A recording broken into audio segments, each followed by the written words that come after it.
jataay bi bu ngeen ko gisee ngeen xam ne jataayu sant yàlla la ndax jataayu xam-xam la am sunu mbokk taalibe bu baax koo xam ne doomu sëriñ bi la taalibeem la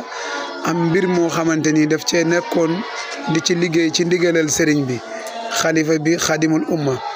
ba yàlla am lum ko ci may te yàlla waxoon ne la in shakartum la azidannakum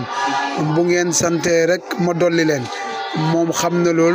daaw mu ñëwoon indil sëriñ bi 50 bourses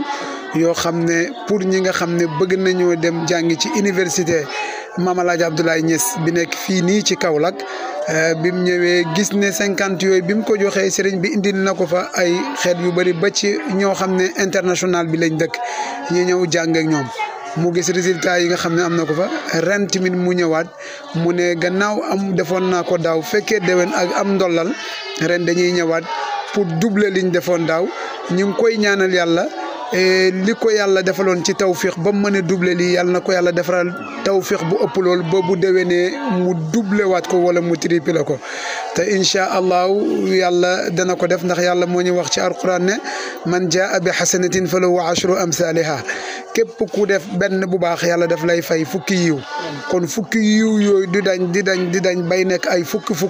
te fukki ci yàlla moom kenn xamul ñaata la ñu ngi ñaanal yàlla bu baax Daoud Thiam mi ak mbokkam yi nga xam ne ñu ngi ànd ak moom di Cheikh Tidiane Thiam su ma waxee Cheikh Tidiane nag damay mujjee ci Cheikh Ibrahim mi nga xam ne nii jataay bii ni mu demee nii moom moo ko waral tey bu ko neexoon mu ne ko nañ dem ci sëriñ bi suñ papa la ñuy dem suñ sëriñ la ñuy dem def li ñuy def waaye dafa bëgg nit ñi nga xam ne nii ñi ngi def lu baax ñi leen di wane pour ñeneen ñi nga xam ne suma classe yi nga xam ne ñi ngi làqatu ñu mën a génn pour def lu mel nii loolu la ñi ngi ñaan yàlla université Mame El Hadji Abdoulaye bii li bàyyi ñaanoon ci université école Mame El Hadji Abdoulaye bii ci Sam nga xam ne moom moo jur université Mame El Hadji Abdoulaye képp ku fa jàng xaraf boo fa jàng yàlla na ci yàlla def barke ñi ngi koy ñaan ci université Mame El Hadji Abdoulaye diplôme bu fa nit mën di génnee yàlla bum taxawaalu di ut liggéey waaye yàlla na fekk ne bu diplôme bi paree rek liggéey baa ngi toog di ko xaar yàlla am na ko mën na ko yàlla na ko yàlla def ñi nga xam ne nag ñoom la yàlla jiital ci université boobu ñu ngi leen di ñaanal yàlla bu leen yàlla booleeg élève wala étudiant yu dëgër bopp bu leen yàlla booleeg étudiant yu naqadi affaire yal na yàlla yombal te yàlla bu leen yàlla booleeg tamit ay professeur yu jafe yal na yàlla yombal ci zahir ak ci baatin wasalaamaaleykum wa rahmatullahi wa barakaatu. di sant yàlla bu baax di am mbégte ak kontaante bu baax ci jalse bi nga xam ne yàlla may nañu ko muy am lu muy feddali bu amee lu muy teg ci la mooy koo xam ne da doon undollal comme niñ ko waxee yàlla may ko dolleeku mu ñëw di feddali loolu di ñaanal ndollal ndax fii ñu ñëw mooy ëttu Mawlana Cheikh Ibrahim ci buntu kër xalifa bii nga xam ne ci moom lañ génnee kii di suñu rakk di Daouda nga xam ne yàlla may ko mu judd ci diggante bu baax ci ay baay yu baax ñu yar ko ci niñ ko war a yaree mu nangoo jàng bi mu jàngee ba pare dal di ñëw am ay diplôme mais xalaatam yëpp mooy mu delloo si lam jàngoon loolu xam-xam la loolu yonent bi sallallahu alayhi wasallam xam-xam la alxuraan wax ne dem leen ngeen uti xam-xam dem leen ngeen jàngi waaye bu ngeen paree dellu leen seen fa ngeen jógee woon ngeen mën a li tafaqahu fi diin wala yanzuru qawman izaa raja'uu ilayhim la'allahum yahzaruun loolu ñu alxuraan waxoon kon def na li alxuraan waxoon dellu si pour xaskanam pour xeet bi mu bokk pour dëkk bi mu bokk muy hadara Mawlana Cheikh Ibrahim radiyallahu taala nga xam ne ñun lépp luñ xam rek foofu lañ ko jëlee waaye nag ñu ngi sant yàlla bu baax bi nga xamee ne ñu ngi atul buyuuta min abwaabihaa ñun lépp lu ñu am rek fii ci pays Cheikh Ibrahim gannaaw yàlla bàyyi moo ñu joxoñoon njabootam gi joxal ñu El Hadji Abdoulaye joñ ko suñu maam bi ñu ànd ak moom ci Caamen Jogo El Hadji Abdoulaye dal ñu joxoñ wajuru sëñ Daara Ousmane Ndiaye di wajuru Cheikh Ibrahima mii nga xam ne bàyyi ko teg ci ñu lépp lu ñuy am ci pays bi rek bu ñu ñëw ci buntu boobu la ñu jaaree waaye mu matee ko ñu ngi koy ñaanal yàlla xoyofal yeen bi ci moom lépp lu ñu jaaree ci moom jëm si ci pays bi rek su ñëwee dana mat nañ ko war nañ ko bëggee woon kon sëriñ bi ñu ngi lay gërëm di la sant bi si Daawuda amee lim am nii war a ñëw pour dooleeku ndax joxe woon na daaw hadiya jox teg ko ci loxol xalifa bi mooy juróom fukki bourse pour ñoo xam ne xale yoo xam ne dañoo bëgg a jàng seen jàng jafe mu saytu leen ci loolu wax dëgg yàlla mu ne comme am naa ndoolal naa ñëwaat del si ren joxaat téeméeri birsu dalu ko ful ni mu fulee loolu yal na ko yàlla fulee mbiram ci barkeb Seydina Muhammad ñu ngi ñaan yàlla bu baax xalifa bii yal na ko fi yàlla yàggal yal na ko yàlla yàggal suñ kanam nit la ko xam ne référence la Daawuda comme ni nga ko xamee jël na xelam yëpp sapp ko ci sëriñ bi di déglu ay ndigalam di bàyyi ay teram moo tax muy góorgóorlu sëriñ bi kuy góorgóorlu rek bu la bëgg waaye kuy góorgóorlu ci luy tax njëriñ juddu te lu ci jiitu mooy xam-xam te loolu la ñu bàyyi waxoon ne tafsiratul anami fii anna al ilma huwa al imaamu kon xam-xam boobu ci la ñuy yëngatu ci la daaw di yëngatu pour jéem a xaskanu Sénégal wala xaskanu umma islamique yëpp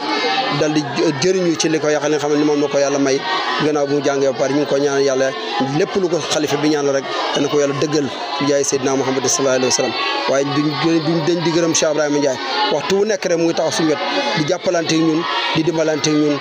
te loolu su ma ko waxee dafa te làmm ñu caaman jógo yëpp ci lay wax ñu ak tund wa fa nekk fépp fa bàyyam taxawoon ci ndigalal sëriñ bi mu ngi fa taxaw ci tund wa tànk ba la wax tànk xam lu dara suñ bu neexee mu ñëw bu naqaree mu ñëw loolu yëpp mu ngi ca kon da baax na buñ ñëwee ba ci pay bi ñu seedal ko pay bi wax ne la ko bàyyam bàyyeewoon sëriñ bi feddali ko muy ca xalifa bi Cheikh Mahamadou ci Mahi mu ngi ca loola kon dañ ko gërëm bu baax ñaanal ko yàlla taw waaye ñu ngi gërëm média bi rawatina Bachir mii nga xam ne tey itti ji buy am moom moo ko def ñu ngi lay ñaanal Bachir yal na yàlla bégal la sa tur wi yal na uyu ci yow ni la ko xam ne lii laa xar wax nii la ko bàyyam daan defee lépp luñ daan wax ci war la média ak lu dem nii sëñ daara daf naan ma demal oot Bachir kon nag moom bu ñëwee delloo bu ca booy baay ba def na la ko war Bachir moomu nag ñu ngi lay ñaanal yàlla yal na yàlla bégal la ci say liggéey yal na yàlla bégal la ci sa kanam bi jaay Seydina Muhammadin yaag sa naataangu yi nga xam ne yéen a ànd nga xam ne yàlla fi indi ñoom ñëpp yal na yàlla dimbale leen ci barke Seydina Muhammad sallallahu alayhi wa sallam ñu ngi sant ñu ngi gërëm. ndaje bi lu ko sëb parce que dañ ñëw ubbi fi université boobaak léegi ñetti at la biñ koy ubbi ñëw nañ ci xalifa bi ñaan ko ndigal ci tuddee ko suñu maam Alaaji Abdoulaye Niass mu jox ñu ndigal ñaanal ñu yàlla sas ñu ak ay conseil ñu def benn at ñaari at mu inaugurer ñu université bi ñu def inauguration bi si lañ profité woon ne dañuy jàppale ñu nit ndaw yi nga xam ne ndaw yi Kaolack gannaaw bi nga xam ne université bi lu tax ñu ubbi ko ngir Sine Saalum a tax ngir ndaw Kaolack gëm nañ ne am na ñu bëgg a jàng mais amuñ luñ mën a fayee ñu ne nañ leen may 50 bourses teg ko si loxo xalifa bi loolu nag biñ koy def daaw fekk na école bi mu ngi am ñaari at première promotion baa ngi génn ren école ubbi at ñu yëg ne biñ fiy ñëw sëñ bi ñaanaloon nañ yàlla ñu yëg ndoolal si lim ñu ñaanaloon ñu ne pourquoi pas ren ñu yokk bourse yi daf ko 100 bourses yi loolu moo waraloon tax ñu ñëw fi tey gisante xalifa bi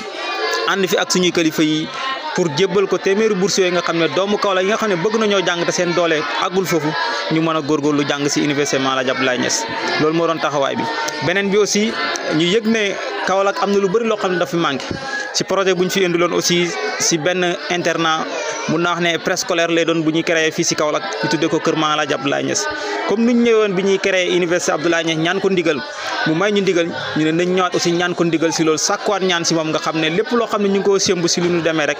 parce que yëg si ndigalam ak ñaanam mun naa wax ne miin nañ ko si li ñuy def biñ ko dalee sa Dakar université Kéba Mbaye ñëw fii si université Maam Alaaji Abdoulaye te saa su nekk suñ jógee fii rek tànk biñ fi ñëwee bokk te tànk bañ fi jógee ko woon kon dañuy sant yàlla si jotaay bi ñu yàlla cëralee ñu am sens bii si xalifa bi si buntu ñi nga xam ne ñoom lañu yàlla booleet muy Cheikh Ibrahima Ndiaye mi nga xam ne ni mun naa wax ne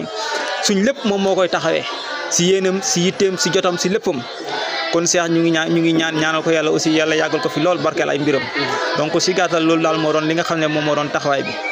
mu nekk lu jëm ci wàllum jàngale ban message d'appel ngay lancé ñi nga xam ne ñooy autorité bu Sénégal. waaw message bi mooy comme ni ñu ko waxee rek li ñu wax xam-xam mooy njiit la base de toute une société boo bëggee xam askanam xoolal nu société bi taxawee ak njàng te rawatina fii nga xam ne lañ nekk Saalum mun naa wax ne Saalum képp ku fi wax rek mun naa wax ne lu ñuy xàmmee Saalum xam-xam si la bokk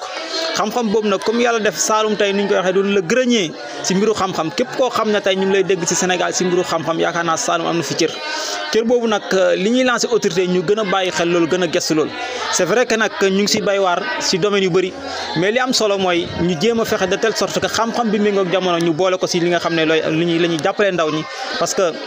jamono yu bëri na ay tentatives yoo xam ne day dévier ndaw yi loolu yëpp lu ko mën a saafara mun a indi ay solutions ci problème yooyu mun naa wax ne mooy xam-xam comme xam-xam boobu nag dañuy lancer appel toutes les autorités que ça soit autorité administrative autorité religieuse wala autorité coutumière ku nekk am na ci tool bi waaruñ si mën a bay pour que askan bi nga xam ne mooy askanu Sénégal ndaw yi nga xam ne ñooy ëllëgu réew mi mu mën a gon ndaw yoo xam ne dinañ mun a assurer relève bi kon message bi ñuy laajte daal lépp loo xam ne xam-xam laaj na ko yitte buñ si mën a def nañ ko jëmale ko si ngir askan bi mun si bénéficier wu. Il y a de cela 3 ans on est venu ici accompagné de nos chers guides Cheikh Ibrahima Ndiaye et aussi notre grand frère Cheikh Tidiane Thiam, venu présenter un projet à notre calife, notre vénéré Cheikh Mahi Ibrahima Niass, pour lui demander l'autorisation et la bénédiction d'ouvrir une université au niveau de Kaolack, une université dénommée Mame El Hadji Abdoulaye Niass. Et à cette occasion, il nous avait non seulement donné l'autorisation, mais aussi des prières. Après 1 année, 2 ans, on a dit que comme l'université a fini sa première promotion, il nous fallait faire le lancement et aussi donner l'occasion au public kaolackois et à la communauté du Sine Saloum de savoir que l'existence de cette université est là pour la communauté. Et à cette occasion, le calife était présent du moins. On lui avait délivré 50 bourses pour les fils de Kaolack. Cette année-ci, comme au début, on était venu pour recevoir des prières, on a senti une évolution par rapport à nos activités, aussi à la dimension de l'université. Donc pourquoi pas venir doubler le nombre qu'on avait donné l'année dernière, c'est-à-dire 50 bourses. Aujourd'hui, on est venu donner à notre calife 100 bourses pour la communauté de Kaolack. Ceci ne témoigne que l'état de notre satisfaction, de la grâce que nous devons rendre à cette communauté de Medina Baye, qui nous a tout donné depuis notre tendre enfance, et aussi par la création de cette université, lancer un autre projet de création d'une grande école internat qui permettra non seulement de former